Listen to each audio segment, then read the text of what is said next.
નમસ્કાર મિત્રો, આપ સૌ યુટ્યુબ પરિવારનું એક નવા વિડીયોમાં સ્વાગત કરું છું। મારી વાતની શરૂઆત હું એક ઘટનાક્રમથી કરવા માગું છું, જ્યાંથી મને આ વિડીયો બનાવવાની પ્રેરણા મળી। હમણાં થોડી વાર પહેલાં બપોરે હું એક વિડીયો જોતો હતો, જેમાં ક્ષત્રિયો દ્વારા એક શાકા કરી અને એક પરંપરાનું પાલન કરવામાં આવતું। જોહરથી આપણે સૌ પરિચિત છીએ અને ખાસ કરીને પદ્માવત મૂવી આવ્યું ત્યારબાદ સાર્વત્રિક રીતે આપણે સમજીએ છીએ કે જોહર એટલે ક્ષત્રિય મહિલાઓ અથવા તો એ નગરમાં વસતી અન્ય મહિલાઓ પોતાની ઇજ્જત આબરૂ બચાવવા માટે જ્યારે વિદેશી આક્રાંતાઓ કિલ્લા ઉપર હુમલો કરતા ને એવી સ્થિતિમાં પહોંચતા કે ગમે તે ક્ષણે કિલ્લામાં પ્રવેશ કરી જશે તો પોતાની ઇજ્જત આબરૂ બચાવવા, અસ્મિતા બચાવવા, સ્વાભિમાન બચાવવા, આત્મસન્માન બચાવવા, સતી સાવત્રીથી ચાલી આવતું સતીત્વ બચાવવા એ જોહર કરી લેતી। અગ્નિમાં બહુ મોટો એક અગ્નિકુંડ બનાવવામાં આવતો અને એની અંદર કૂદી અને પોતાના શરીરને બાળી મતલબ શરીર પ્રાણની આહુતિ આપી દેતી, જેથી કરીને ન શરીર રહે ન કોઈ અઘટિત ઘટનાઓ ઘટે। એટલા આને આપણે જોહર કહીએ। હવે જોહર સુધી તો બધાને ખબર છે, જોહરની ચર્ચા થાય, પણ જોહર બાદની એક પરંપરા છે જેને શાકા કહેવામાં આવે છે। એટલે કદાચ ઘણા બધા ક્ષત્રિયો જાણતા હશે, પણ હું કહી દઉં આપણા યુટ્યુબ પરિવારને અને જે લોકો સુધી આ વિડીયો પહોંચે એ બધાને કે શાકા એટલે એ જે આપણી બેન દીકરીઓ પોતાના પ્રાણનું બલિદાન આપી દેતી, આહુતિ આપી દેતી અને ત્યારબાદ એમના અસ્થિ અને જે રાખ ભસ્મ એ જે રાખ બચતી એ રાખને જે અક્ષત્રિય યોદ્ધાઓ હતા, વીર પુરુષો હતા, એ આખાએ પોતાના માથા ઉપર, શરીર ઉપર લગાવતા એ રાખની, જેમાં બેન દીકરીઓએ જોહર કરી। એટલે જોહર એવા સંજોગોમાં જ કરવામાં આવતું હતું જ્યારે બહુ જ આપણે નિશ્ચિંત થઈ જતા ક્ષત્રિયો કે ભાઈ આપણે ઓછા છીએ સંખ્યાબળમાં અને સામે લાખોનું સૈન્ય છે અને હવે વિદેશી આક્રાંતાઓ પ્રવેશ કરી જશે કિલ્લામાં અને પછી કેસરિયા કરવાના હોતા। કેસરિયાથી આપ સૌ પરિચિત છો કે ભાઈ કેસરિયા કરે એટલે પોતાના જીવનની આહુતિ ક્ષત્રિય યોદ્ધાઓ આપી દેતા, મતલબ મૃત્યુનો સ્વીકાર કરી લેવામાં આવતો, મૃત્યુ નિશ્ચિત છે આવું સ્વીકાર કરી લેવામાં આવતું અને ત્યારબાદ 1 to 1 ફાઇટ થતી। એટલે શાકામાં પણ એવું ઇટ્સ અ કાઇન્ડ ઓફ કેસરિયા કે જેમાં પછી ભસમ લગાવી અને કિલ્લો ખોલવામાં આવતો અને બેન દીકરીઓ તો કહ્યું ને એમ કે ભસમ થઈ ગઈ એટલે બીજી કોઈ ચિંતા ન રહી, હવે કિલ્લો ખોલી નાખવામાં આવતો અને પોતાના પ્રાણોની પણ એ લોકોનું એવું નક્કી હતું કે પોતાના પ્રાણ એ લોકો ન્યોછાવર કરે એ પહેલાં વધુ ને વધુ સૈનિકોને મારતા અને એવા અનેક કિસ્સાઓ ઇતિહાસના પાના ઉપર લખાયેલા છે, માત્ર મારી વાતોમાં નહીં પણ અનેક એવા કિસ્સાઓ છે જેમાં એક એક ક્ષત્રિય યોદ્ધાએ 100-200 લોકોને યમસદને પહોંચાડી દેતા હોય, મારી નાખ્યા હોય શાકા કરીને, કાઇન્ડ ઓફ કેસરિયા કરીને। તો આ રીલ જોતો હતો અને એ જ વખતે એક ગુજરાતની પ્રાઇવેટ ખાનગી ન્યૂઝ ચેનલમાં એક વિડીયો આવ્યો, જેમાં મેં જોયું કે રીબડામાં અનિરુદ્ધસિંહ જાડેજાના પેટ્રોલ પંપ ઉપર ગોળીબાર થયો છે અને એ ગોળીબારની જવાબદારી પણ એક હાર્દિકસિંહ જાડેજા કરીને ક્ષત્રિય યુવાને સ્વીકારી છે। મળતી વિગતો મુજબ જે કંઈ આપણને સોશિયલ મીડિયા અને ઇલેક્ટ્રોનિક મીડિયાથી માહિતી મળે છે એ મુજબ એ ભાઈ કોઈ હત્યાના કેસમાં પેરોલ જમ્પ કરીને અત્યારે પેરોલ જમ્પ કરીને ભાગેલું છે અને ગુજરાત બહાર ક્યાંકથી એમને વિડીયો બનાવ્યો છે અને ખૂબ જ અશ્લીલ, અભદ્ર, અવિવેકી, ઉદ્દંડી ભાષામાં એ બોલી રહ્યા છે। વિડીયોમાં એ બોલે છે હાર્દિકસિંહ કે ભાઈ હું અસલ ગરાસિયાનો દીકરો છું, એટલે હું તમારા ઘરે ન પહોંચ્યો, ખાલી તમારા પંપ ઉપર, પેટ્રોલ પંપ ઉપર ફાયરિંગ કરાવી રહ્યો છું તો એ રીતે એ વાત કરે છે. પણ એટલી બધી એ ગાળો ને અશ્લીલ શબ્દો બોલે છે કે પેલી પ્રાઇવેટ જે મેં કહ્યું ને ખાનગી ન્યૂઝ ચેનલવાળાને બીપ બીપ બીપ કરીને એ બધા અવાજોને દબાવવા પડે. તો નિશ્ચિત હાર્દિકસિંહ જાડેજા, હું તમારી વાત સાથે સહમત છું કે અસલ ગરાસિયાનો દીકરો, ગરાસિયા જાજરમાન હોય, કાઠી દરબારો જાજરમાન હોય, ક્ષત્રિય કોમ જાજરમાન હોય, એનું બોલવાનું, બેસવાનું, વાણી વિવેક એટલું બધું પણ તમને ખબર પડી જાય કે આ ક્ષત્રિયનો દીકરો છે. અલગ એની ચાલ અલગ હોય ને, ચહેરા ઉપર તેજસ્વીતા અલગ હોય, એનો આખો એટીટ્યૂડ અલગ હોય. 100-200 માણસની વચ્ચે એ ઊભો હોય તો તમને ખબર પડી જાય કે મતલબ કંઈક અલગ છે, આની જીવન ઉર્જા કંઈક અલગ છે, કારણ કે એનામાં ક્ષત્રિયતા હોય. તો હાર્દિકસિંહ, હું તમને પણ વિનવણી કરું છું કે આપણે અસલ ક્ષત્રિય હોય, ગરાસિયા હોઈએ તો આ રીતની ભાષા સામે પણ આપણા જ ક્ષત્રિય ભાઈઓ અને કોઈ પણ ગુજરાત આખું તો સનાતનના વાડામાં ઘણા બધા લોકોને હું જ્યારે ગરાસિયા દરબારો વિશે, કાઠી દરબારો વિશે, ક્ષત્રિયો વિશે બોલું, ક્ષત્રિય પરંપરા વિશે બોલું, એટલે ઘણા બધા લોકોને પેટમાં તેલ રેડાય છે કે ભાઈ તમે એટલે ભાઈ મારા માટે આ નાત જાતના વાડાઓથી વધુ મહત્ત્વ છે આ સનાતન ધર્મ, આ દેશ, આ ગુજરાત, આ સુસંસ્કૃત સંસ્કારી ગુજરાત. એટલે મારા માટે તો સનાતનનો જ એક વાડો છે.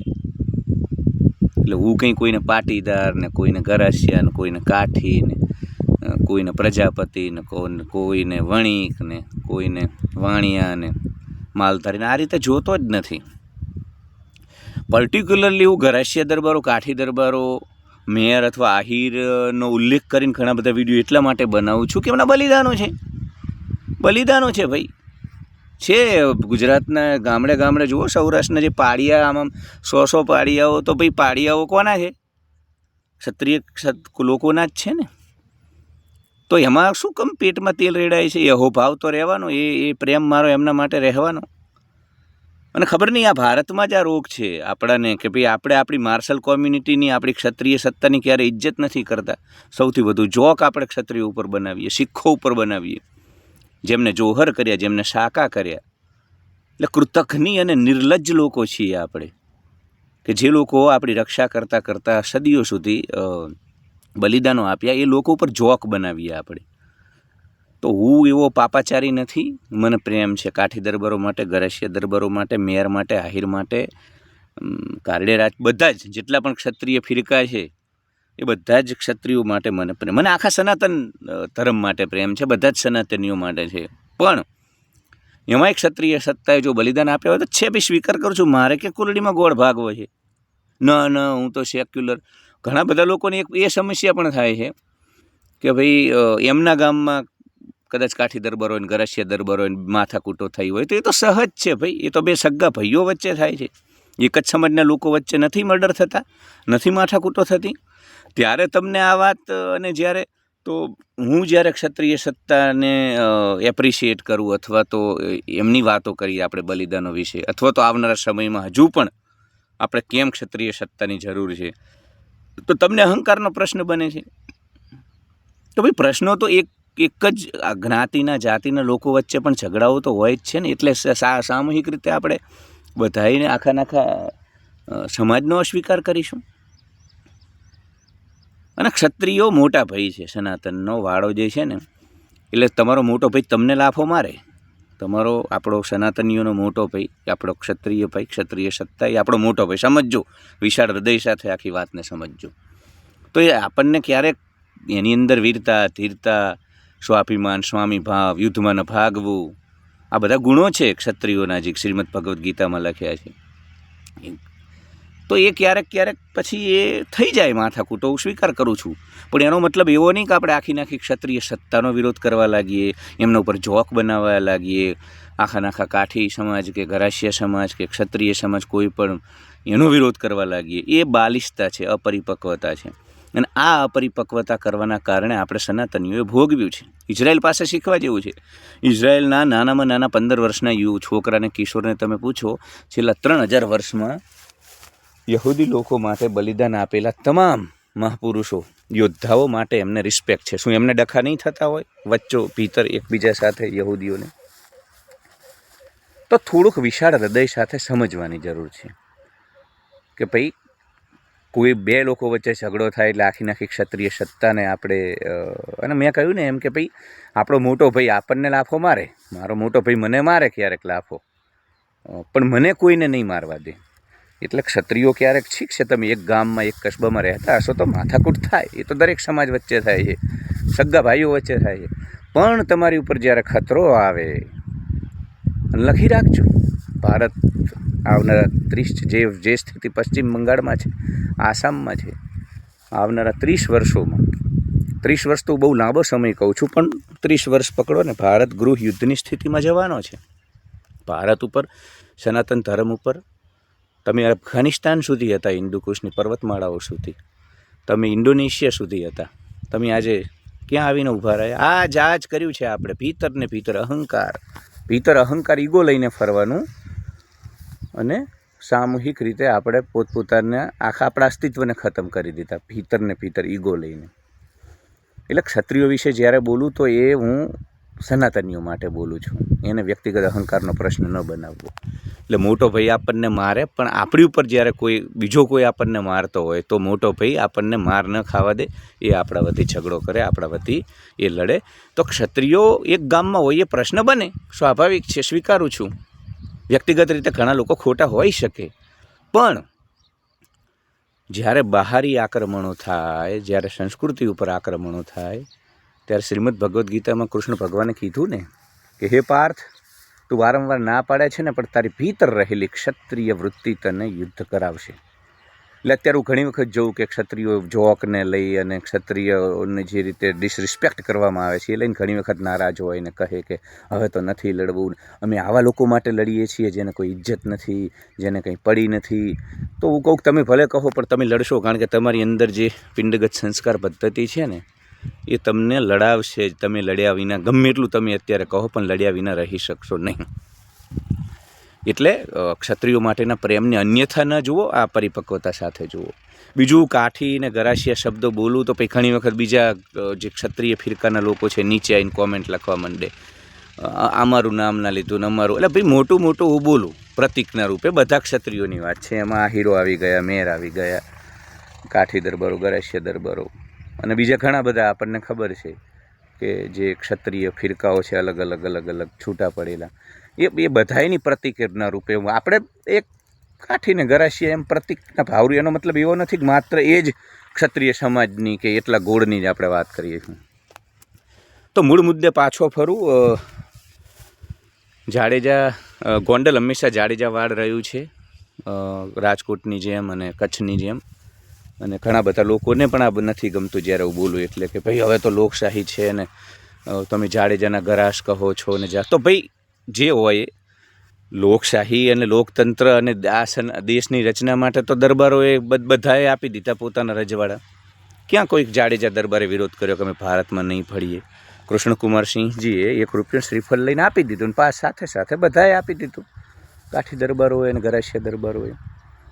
પણ સત્ય તો છે ને કે આઝાદી પહેલાં ત્યાં જાડેજા વાડ હતું, ત્યાં એમની સત્તા હતી, એમના બાપાનું હતું, ગોંડલ જાડેજાનું હતું. આ હું ના કહું તો આ સૂરજના ઉગવા જેટલું મોટું સત્ય છે, આને કોઈ ફેરવી ન શકે. એટલે એમના જ બાપનું હતું, એ જાડેજા વાડ હતો, જાડેજાના ગરાસ હતા, ત્યાં હકીકત છે, કોઈને ગમે કે ન ગમે. રહી વાત મુખ્ય જે મુદ્દો છે, આ જે ફાયરિંગ થયું પેટ્રોલ પંપ ઉપર, તો આપ સૌને ખબર છે કે રીબડામાં મહિપતસિંહ જાડેજાનો એ કાળ હોય, અને મહિપતસિંહ જાડેજાનું વર્ચસ્વ સૌએ જોયું છે.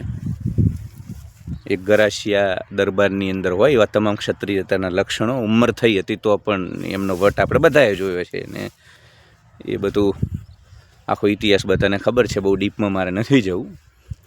ત્યારબાદ જયરાજ છીટિયામુભા જાડેજા. એટલે આમાં કેવું છે, લોઢું જ લોટાની સામે લડી શકે. એટલે ત્યાં જયરાજ છીટિયામુભા જાડેજાને ઊભા કરવામાં આવ્યા મહિપતસિંહ જાડેજાની સત્તા ખલાસ કરવા માટે. જયરાજસિંહ એ પણ ગરાસિયા, એ પણ જાડેજા, એ સફળ થઈ ગયા. અને આ બંને વચ્ચે ગજગ્રાહ ચાલે છે.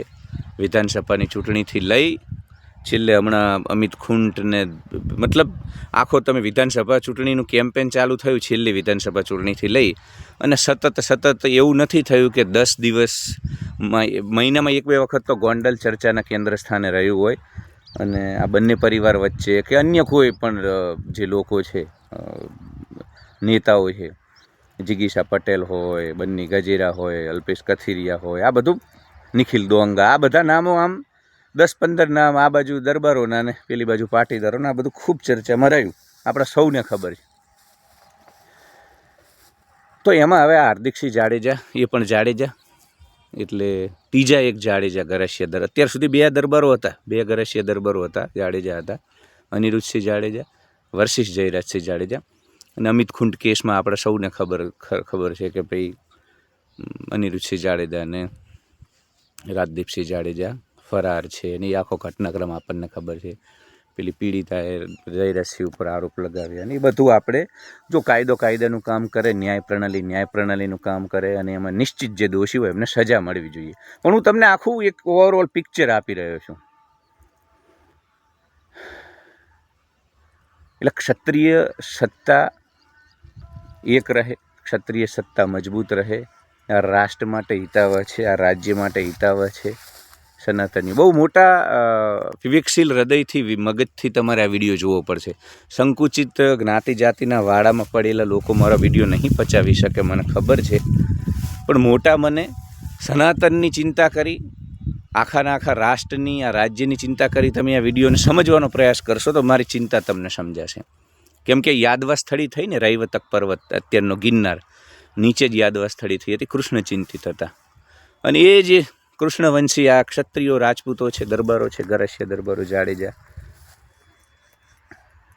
અને સમસ્યા એ છે કે મેં કહ્યું ને કે છેલ્લા 5000 વર્ષથી ગરસિયા દરબાર મતલબ દરબારોની, ક્ષત્રિયોની અંદર એક જે સ્વામી ભાવ, વીરતા, ધીરતા, સતત યુદ્ધ કરવાના કારણે એમના પિંડમાં એક થોડોક એવો ભાવ, એને હવે તમે અહંકાર ન કહી શકો પણ એને કુળાભિમાન કહી શકો, સ્વાભિમાન કહી શકો.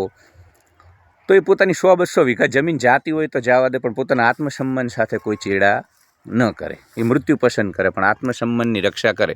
હું તો ઘણા બધા એવા ગરસિયા દરબારોને, કાઠી દરબારોને વ્યક્તિગત ઓળખું છું કે ગમે એટલું આર્થિક નુકસાન થાય થવા દે, પણ વાત જ્યારે એમના આત્મસન્માનની આવે, સ્વાભિમાનની આવે તો એ લોકો કોમ્પ્રોમાઇઝ નથી કરતા.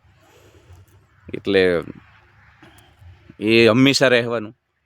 જાડેજા વચ્ચે ગજગ્રાહ આ વિસ્તારમાં હંમેશા રહેવાનો. કેમ કે એ નમતું જોખવા માટે કોઈ તૈયાર ન હોય. એટલે એ જયરાજસિંહ વર્સિસ અનિરુદ્ધસિંહ વર્સિસ હવે હાર્દિકસિંહ જાડેજા બધું થતું રહેવાનું. પણ નુકસાન સનાતન ધર્મને છે, સનાતનનો જે વાળો છે એને છે, ગુજરાતની શાંતિને છે, ગોંડલની શાંતિને છે. એટલે આ વિડીયોના માધ્યમથી હું અપીલ કરીશ. હશે હાર્દિકસિંહના પોતાના પ્રશ્નો હશે, બધાયના પોતપોતાના પ્રશ્નો હોય, મુદ્દા હોય, જેન્યુન હોઈ શકે, પણ આ રાજ્યની સુખાકારી માટે, આ રાજ્યની શાંતિ માટે અને આવનારો જે સમય છે એના માટે ક્ષત્રિયોનું એક રહેવું બહુ જરૂરી છે. એટલે જાડેજા વાડમાં હશે પોતપોતાના સ્વાભિમાનના પ્રશ્નો હોય, પણ સનાતન ધર્મ માટે અને સનાતનના વાળાને મજબૂત કરવા માટે બધાએ પોતપોતાનો અહંકાર છોડી એક થવું પડશે. આ બિલકુલ ચિંતાજનક વિષય છે. ઘણા લોકો વિડીયો બનાવશે ગોંડલમાં ફરીને, મિર્ઝાપુર ને ફલાણું ઢીંકણું ને એ જે બધું ચાલ્યું છે, લોકો TRP માટે, વોચ ટાઈમ માટે બધું કરે છે, વ્યૂ માટે, પણ અંતે ચિંતાનો વિષય છે. કેમ કે આ કોઈ મનોરંજનનો વિષય નથી મિત્રો. ક્ષત્રિયોની વચ્ચે યાદવા સ્થળી થાય, ભીતરને ભીતર ગજગ્રાહ થાય તો એનું નુકસાન આખરે એક સમાજ તરીકે, રાજ્ય તરીકે આપણે સૌએ ભોગવવાનું રહેશે. એટલે ચિંતાનો વિષય છે. આપણે આશા રાખીએ કે કાયદો વ્યવસ્થાનું કામ કરે. દોષીઓને હંમેશા સજા મળવી જોઈએ, કોઈ પણ કેસ હોય. અમિત ખૂંટથી લઈ અને કોઈ પણ કેસ હોય, હાર્દિકસિંહ જાડેજાના ફાયરિંગનો કેસ હોય, કોઈ પણ હોય, એમાં કોઈ એમને મહિમામંડિત કરવાની વાત નથી, ગ્લોરીફાય કરવાની વાત નથી. પણ ગુજરાતની સુખાકારી માટે, સનાતન ધર્મની મજબૂતાઈ માટે આ ક્ષત્રિય સત્તા જે ભીતરને ભીતર ખલાસ થઈ રહી છે ને પોતાના અહંકારમાં, ભીતરી ટકરાવમાં, એ નિશ્ચિત આખા ગુજરાત માટે ચિંતાનો વિષય છે. ધન્યવાદ. Love you all. Like, share and subscribe.